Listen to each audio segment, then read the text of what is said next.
The only way that I can respond as Jesus responded to people is by listening to you. I need to listen to you long enough that I become transformed. I become transformed by what I hear. Otherwise, I'm just going to take whatever I assume about you, assume that it's true, and then act as if it's true, and then blame you when it's not. Leadership has to begin with listening, because every community that we lead is qualitatively different. It is the things that matter most are the longings and losses of the people entrusted to your care. The things that well up out of their gut. Let me give you an example of what I mean. Do you know that moment when every one of us goes to sleep at night? We lay our head on the pillow. We haven't gone to sleep yet, and all the things of the day come rushing in.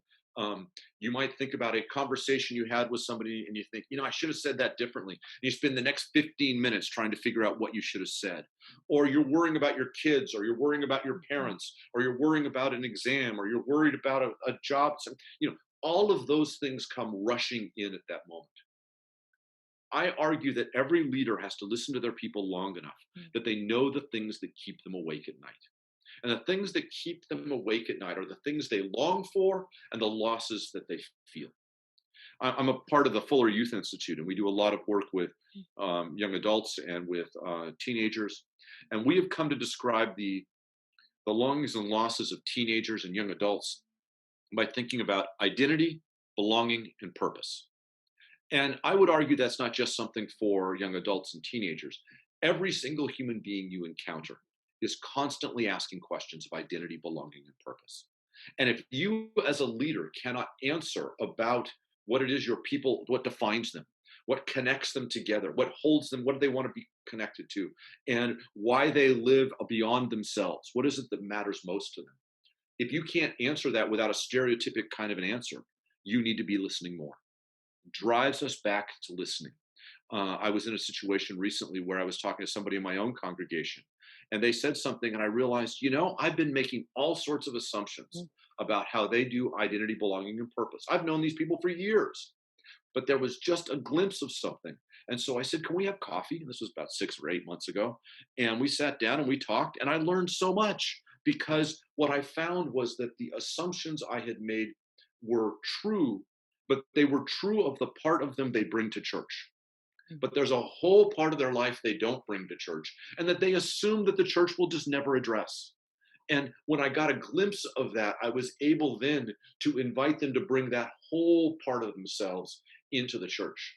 And the church should, who we are and what we should do, to respond to that. That's what I mean by listening to the longings and losses of the people entrusted to your care. The other thing that's important is that we have to listen with empathy. And empathy is different than sympathy. Sympathy is when you say something that I think is sad and I acknowledge that sadness. It doesn't actually affect me, but I acknowledge that sadness. It's arm's length. Empathy is when you talk about something that makes you feel sad. I call up within myself a similar feeling of sadness, and you then see on my face that I have connected with you, that I have felt the same thing. And the thing about empathy is not that it's just that I feel that, it's that you see it and it creates a connection. Empathy creates connection. I think Brene Brown's work on empathy is just terribly important here. But let me give you an example. Let's say that I'm talking to a 15-year-old girl who has just been dumped by the only boyfriend she's ever had in life. Now, I've never been a 15-year-old girl. And so I can't simply call up the feeling of being a 15-year-old girl, but I have had my heart set on something. And I've had the feeling of, this is the end of the world. The thing that I wanted most in life, the thing that I celebrated most, has now been snatched from me. I've had those things happen. Often ways that we would normally do this, when we do sympathy, is I would acknowledge that, I would pat them on the head, and then I would go on my way unaffected. Empathy requires me to go through the effort of actually feeling myself, of finding a time when I really wanted something and going back and revisiting that enough to where I feel that feeling. And it may require me to have tears. It's going to intrude on my day.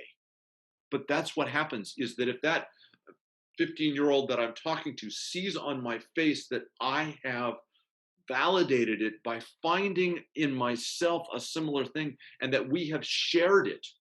The ultimate thing about empathy is that we have shared a feeling. That connection is transformative.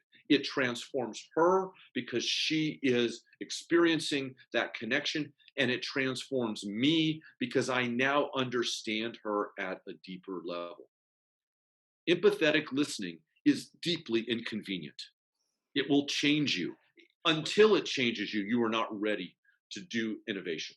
Otherwise, you are innovating based on an assumption, based on a stereotype. You're building on a house of sand because you really don't know what people are feeling. And everything you ever read about innovation says you have to start with listening. You have to start with naming the problem. They even name it often as starting with empathy. You have to be able to connect with the people that you're trying to innovate on behalf